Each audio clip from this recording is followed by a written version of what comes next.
Before anything else, Senator, I'd like to thank the committee for inviting me para once and for all malaman natin ang totoo. So, I would like to request sa inyo na huwag ninyo akong ituring president or kaibigan. Treat me as a witness and tignan natin kung lalabas yung totoo. So, with your permission, at maraming salamat po sa inyong lahat for inviting me. I'd like to start. My mandate as President of the Republic was to protect the country and the Filipino people. Do not question my policies because I offer no apologies, no excuses. I did what I had to do.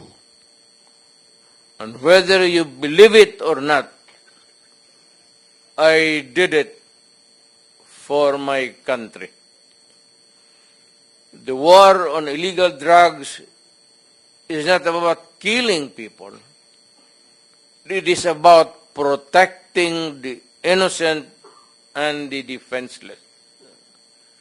The war on drugs is about the eradication of illegal substances such as shabu, cocaine, heroin, marijuana, party drugs, and the like, as a menace which ruins people, families, communities, and relationships, and tears apart the social fabric which binds society together in peace, harmony, and brotherhood.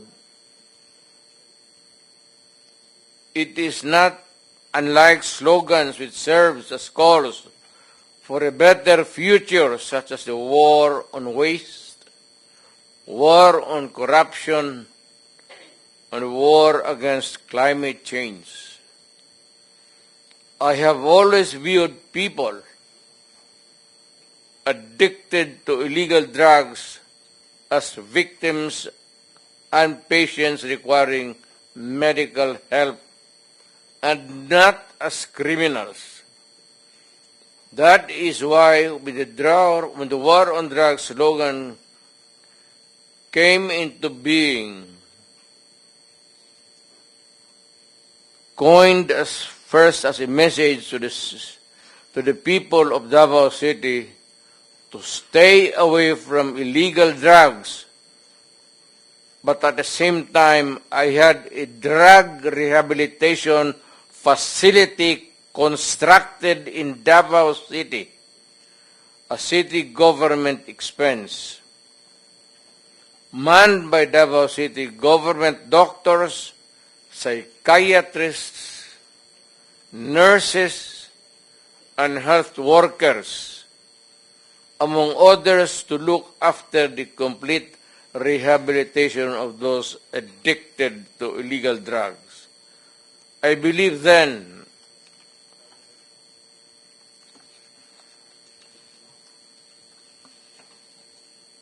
and I still believe now that rehabilitation and not fear of death or incarceration to be the key to the return of the addicted individuals back to the mainstream of a just and forgiving society.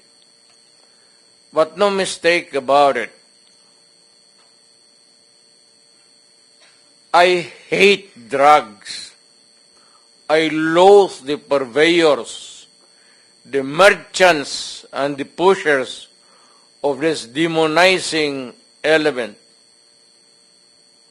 I have not failed to emphasize this from the very day of the campaign when I ran for the presidency in 2016. This was my covenant with the Filipinos who believed in me. And to this day, most still agree with what in government have achieved. It is unfortunate that drug-related crimes are on the rise again. Every day you can read about children being raped, people getting killed and robbed. And just recently, a drug den was raided within the Malacañang complex. This clearly manifests that the purveyors of this menace are back in business.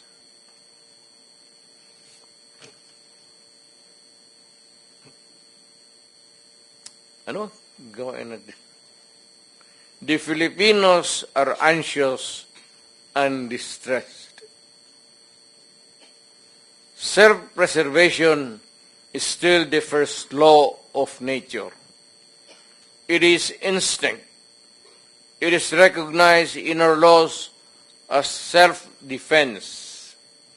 That is why I have always told the police authorities and operatives to be mindful of this basic law of nature. However, I tell them not to abuse their authority and power, and hindi ko talaga pinayagan yung abuso ng pulis o sundalo kailanman sa buong buhay ko and as mayor for so many years and as president. In the guise of protecting themselves. But when your very life is placed at risk and it can be snuffed out in a matter of seconds, then and only then must you act accordingly. Repel the aggression only in self-defense. Alam mo, matagal ako nagturo sa aming bayan sa Police Academy.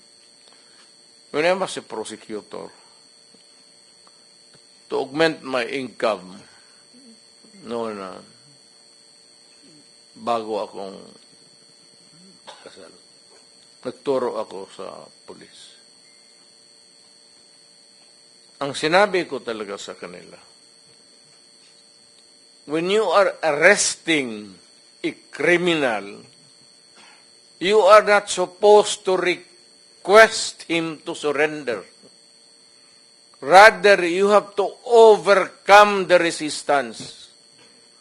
However, pag ayaw, it's the duty of the police is to overcome the resistance kung ayaw mag-surrender. At kung may baril, at kung tingin mo, sabi ko sa mga pulis doon sa academy, mamamatay ka, barilin mo. Barilin mo sa ulo. Patayin mo at least one less criminal in the community. Yun ang utos ko when I was a fiscal and I was a professor doon sa Police Academy. Yun ang turo ko sa kanila. No quarters given, no quarters asked. Criminal ito.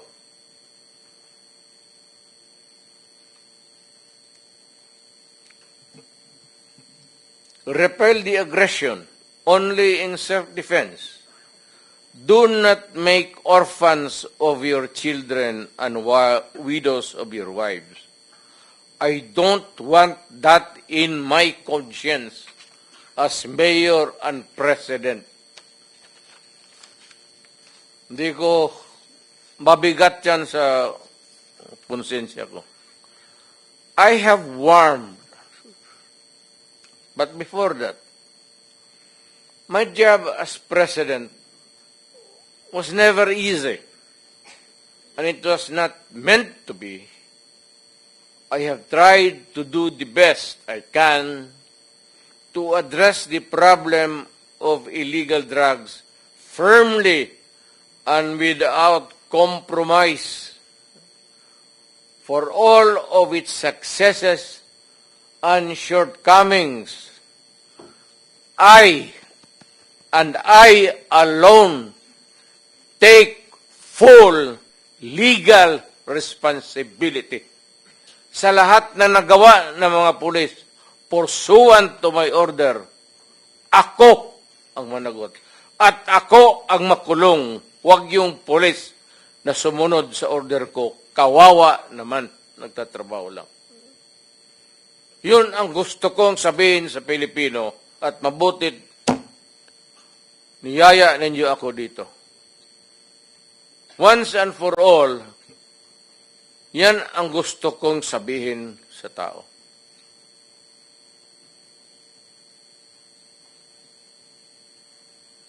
I have warned all of you as your president then and as a private citizen now. Drugs will destroy the Filipino. It will destroy my country. And I will never allow it. Baski ako empleyado sa gobyerno o private citizen, I will do what is necessary to protect my country, my community, at yung mga anak natin. This is a matter of principle. At papagkamatayan ko yan. Maraming salamat. I'm ready to answer your question. Thank you, Mr. President. But